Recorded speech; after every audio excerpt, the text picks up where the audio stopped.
Dah set kita punya projek, macam mana kita nak save. Dekat bawah ni dia ada tulis sebelah sticky ni ada file manager. Cikgu tekan file manager, cikgu tekan save as, cikgu pilih desktop, cikgu masukkan nama file. Nama file cikgu tulis nama lah Hafiz. Contoh kat sini saya tulis Hafiz Spinner with. Okay. Lepas tu saya save.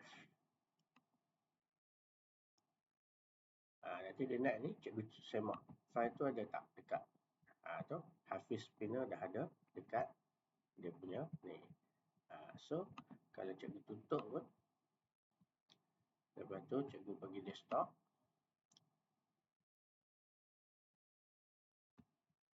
patah balik ni Hafiz Spinner ni buka,